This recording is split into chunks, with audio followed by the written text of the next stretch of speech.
Assalamualaikum warahmatullahi wabarakatuh. Selamat datang di cerita horor kali ini. Sebelum kita mulai, jangan lupa untuk like, subscribe, dan nyalakan lonceng notifikasi agar kalian gak ketinggalan kisah-kisah seram yang akan membuat malam kalian semakin mencekam. Jadi, siapkan diri kalian, matikan lampu, dan pastikan kalian tidak sendirian saat mendengarkan cerita ini. Karena, siapa tahu, ada yang ikut mendengarkan bersamamu. Dan inilah ceritanya. Di sebuah desa bernama Kayu Langit, ada sebuah rumah tua yang berdiri angkuh di atas bukit. Rumah itu disebut rumah kelam, dan tak seorang pun penduduk desa berani mendekatinya, apalagi masuk ke dalamnya. Konon, rumah itu dihuni oleh sesuatu yang tidak pernah tidur. Rumah kelam pernah menjadi milik seorang pelukis terkenal bernama Aditya Mahendra. Aditya adalah seorang seniman jenius, tetapi hidupnya penuh kesendirian. Karya-karyanya selalu menggambarkan emosi yang gelap, ketakutan, kesedihan, dan kebencian. Namun, satu lukisan terakhir yang dibuatnya dianggap sebagai puncak karya, sekaligus sumber malapetaka. Lukisan berwajah Sam. Menurut cerita yang beredar di desa, lukisan itu menggambarkan seorang perempuan dengan mata kosong yang memancarkan aura mencekam. Wajahnya tampak hidup, seolah mengawasi siapapun yang melihatnya. Ada sesuatu yang aneh pada lukisan itu, seolah menyimpan dendam dan rahasia yang ingin keluar dari kanvas. Setelah menyelesaikan lukisan itu, Aditya menghilang secara misterius. Hari itu, di penghujung musim hujan, seorang pemuda bernama Reza tiba di desa Kayu Langit. Reza adalah seorang jurnalis independen yang tertarik dengan kisah-kisah mistis. Ia mendengar desas-desus tentang rumah kelam dan lukisan terkutuk itu. Sebagai seseorang yang tak percaya takhayul, Reza memutuskan untuk mengungkap misteri di balik kisah tersebut. Dengan membawa kamera, perekam suara, dan buku catatan, Reza menyewa sebuah kamar kecil di rumah warga. Pemilik rumah, seorang wanita tua bernama Busri, tampak cemas saat mengetahui tujuan Reza. "Kamu yakin ingin masuk ke rumah kelam itu, nak?" tanya Busri dengan nada bergetar. "Banyak yang sudah mencoba, tapi mereka kembali dengan jiwa yang terguncang. Ada yang tak pernah kembali sama sekali." Reza tersenyum tipis. "Terima kasih atas peringatannya, Bu. Tapi saya hanya ingin mencari kebenaran. Siapa tahu semua ini hanya cerita yang dilebih-lebihkan." Busri menghela napas panjang. "Hati-hati, nak. Jangan bermain-main dengan apa yang tidak kamu pahami." Keesokan harinya, Reza berjalan menuju bukit tempat rumah kelam berdiri. Langit mendung dan angin berembus dingin. Rumah itu tampak megah, namun menyeramkan. Dindingnya yang dulu putih kini kusam dan ditumbuhi lumut. Jendela-jendelanya gelap, seolah menyimpan kegelapan yang tak pernah tersentuh cahaya. Saat Reza mendorong pintu kayu yang berat, suara berderit memenuhi udara. Bau apak menyambutnya. Ruangan di dalam rumah itu berantakan, penuh dengan debu dan sarang laba-laba. Namun, yang menarik perhatian Reza adalah sebuah ruangan besar di ujung lorong. Ruangan itu tampak berbeda, bersih, seperti baru saja digunakan. Di dalam ruangan itu, Reza menemukan lukisan berwajah seram yang selama ini menjadi pusat legenda. Lukisan itu tergantung di dinding dengan bingkai emas. Wajah perempuan di dalamnya begitu nyata hingga membuat Reza merinding. Matanya yang kosong tampak seperti menatap langsung ke arah Reza, mengikuti setiap gerakannya. "Ini dia," gumam Reza sambil menyalakan kameranya. Namun saat ia mulai merekam, lampu kilat dari kameranya membuat ruangan terasa lebih gelap. Angin dingin tiba-tiba berhembus dari arah jendela yang tertutup rapat. Reza mengabaikan rasa tidak nyaman itu dan mendekati lukisan. Saat ia menyentuh bingkai emasnya, sesuatu yang aneh terjadi. Lukisan itu bergetar dan suara tawa pelan terdengar di udara. Reza tertegun. Ia melihat ke sekeliling, tapi tak ada siapapun di sana. "Siapa di sana?" serunya. Suaranya menggema di ruangan kosong. Tak ada jawaban, tapi tawa itu berubah menjadi bisikan.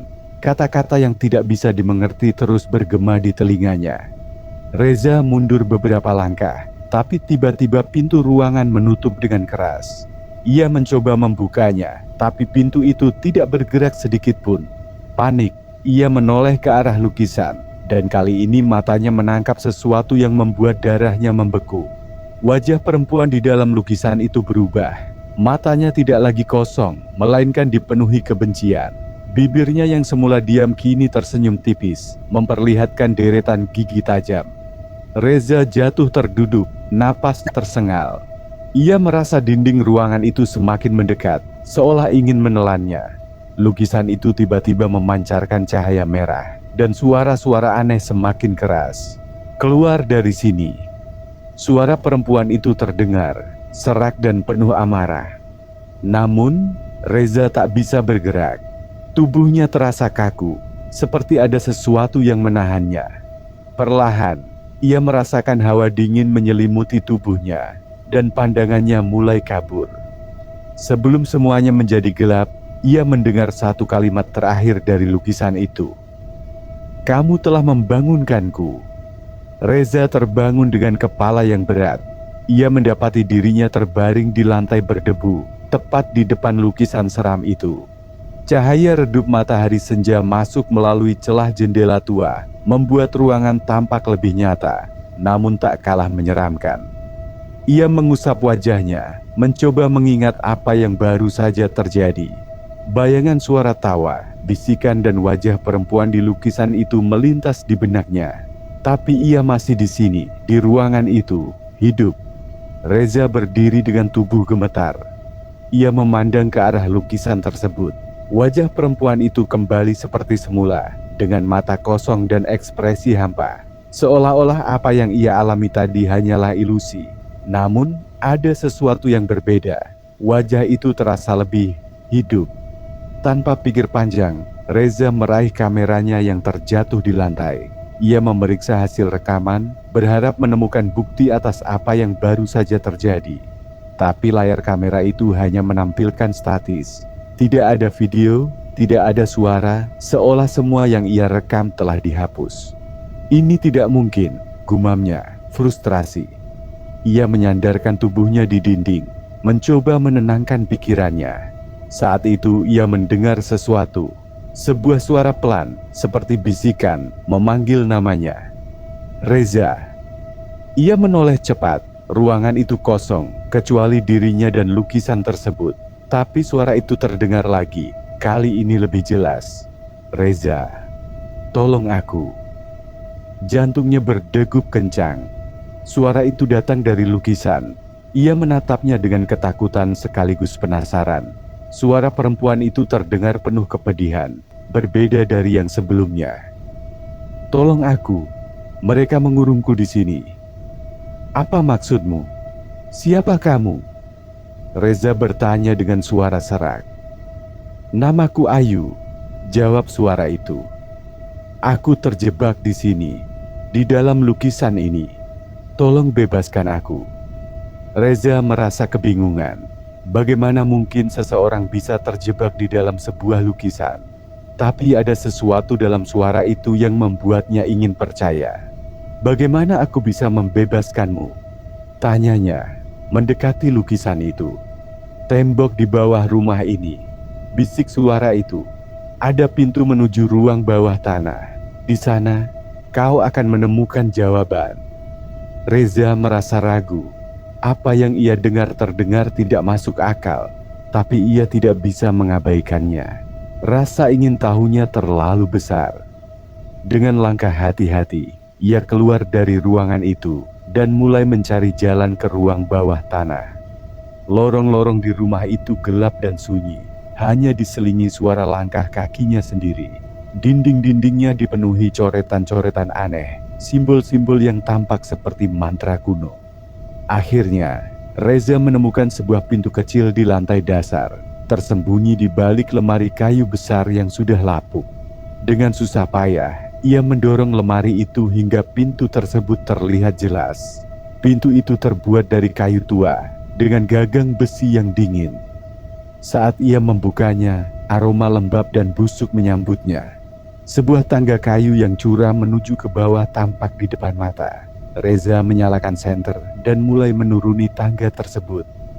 Di ujung tangga, ia menemukan sebuah ruangan besar yang dipenuhi peralatan melukis. Ada kanvas-kanvas kosong, kuas-kuas tua, dan cat-catan kering yang berserakan di lantai. Namun, di tengah ruangan itu ada sesuatu yang menarik perhatiannya. Sebuah peti kayu yang diikat dengan rantai. Reza mendekati peti itu. Ada ukiran-ukiran di permukaannya, simbol-simbol yang sama seperti yang ia lihat di dinding lorong. Ia merasakan hawa dingin yang kuat memancar dari peti tersebut. "Tolong, buka petinya." Suara Ayu terdengar lagi, kali ini lebih mendesak. Reza meraih rantai yang mengunci peti itu. Rantai itu terasa berat, tetapi tidak terlalu kuat untuk dilepaskan. Dengan usaha keras, ia berhasil membuka kunci rantai tersebut dan mendorong tutup peti.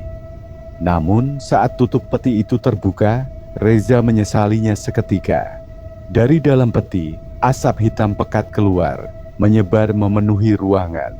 Angin dingin berhembus kuat, dan suara jeritan terdengar dari segala arah. "Apa yang terjadi?" Reza berteriak panik. Dari dalam asap hitam itu, sosok perempuan muncul.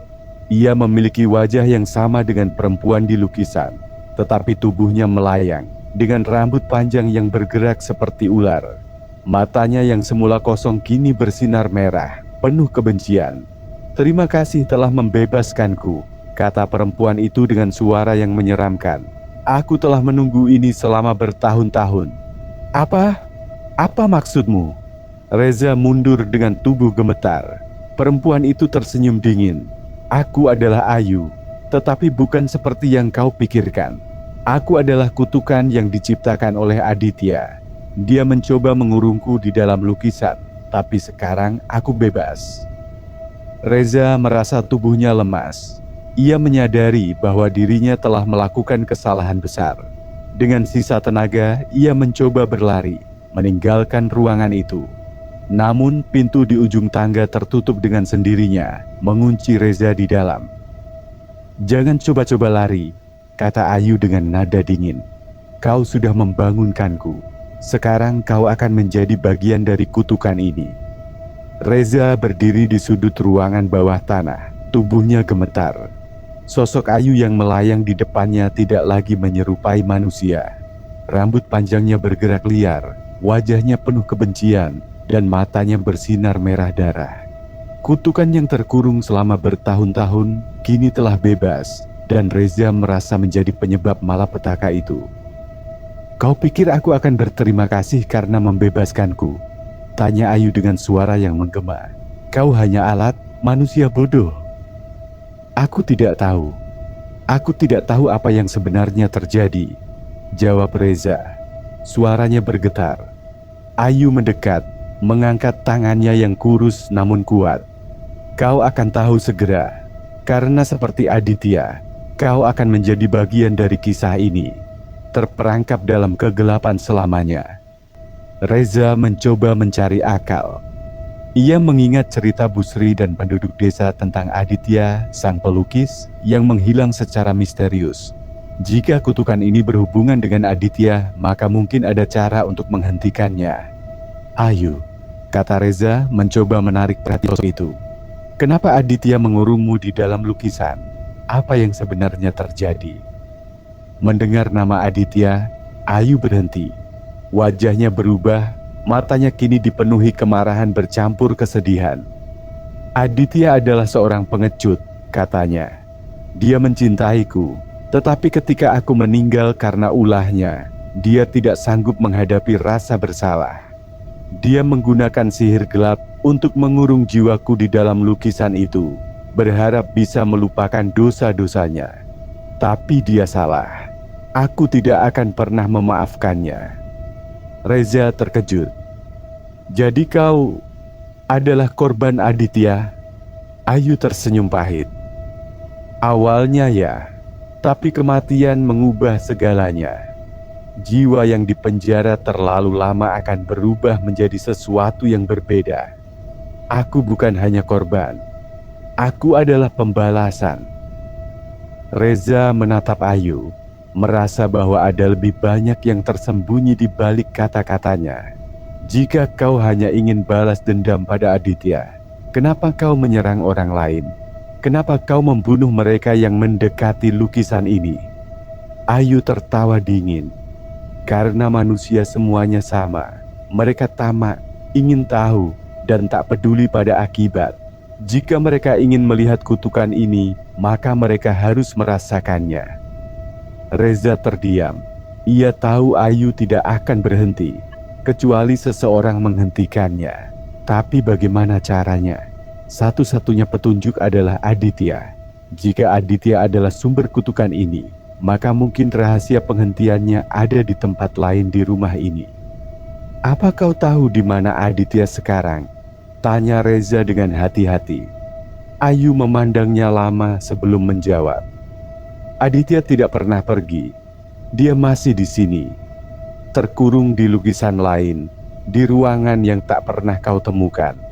Dia pikir dia bisa melarikan diri dari dosa-dosanya, tapi aku menemukannya.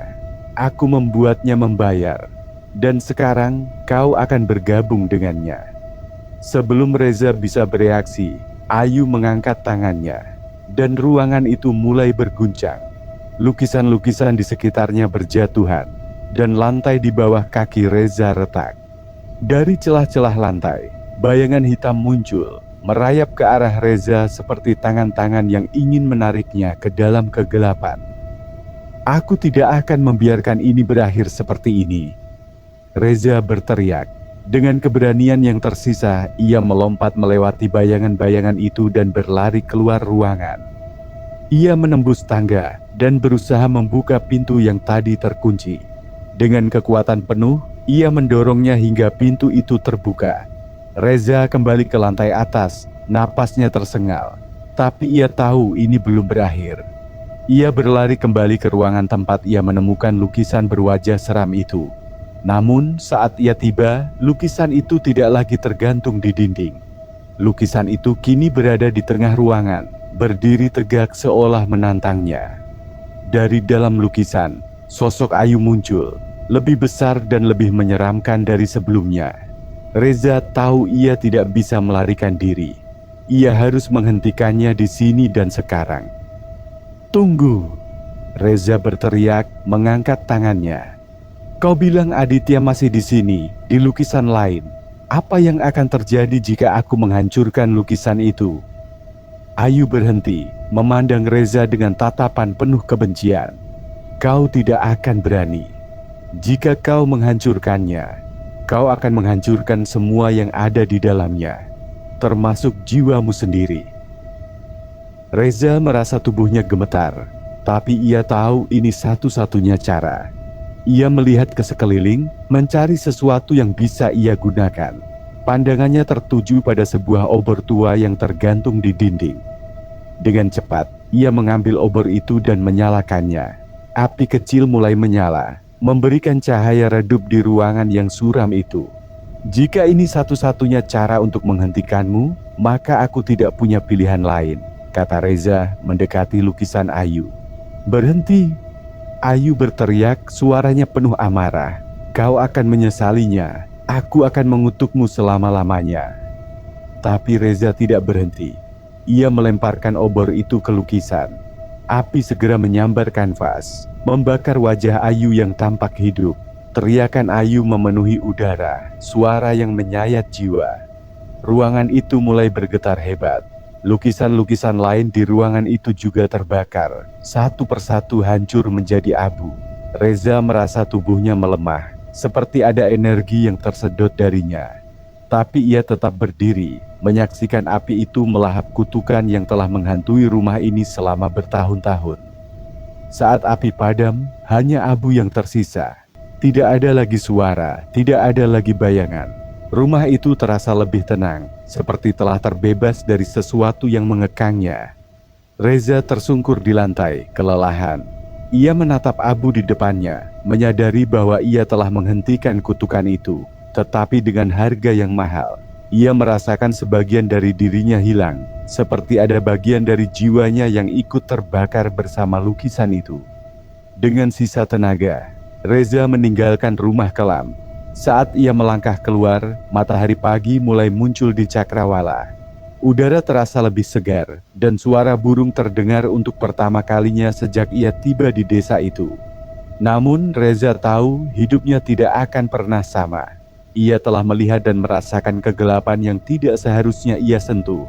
Meski ia berhasil menghentikan kutukan itu, bayangan Ayu akan terus menghantui pikirannya. Afama.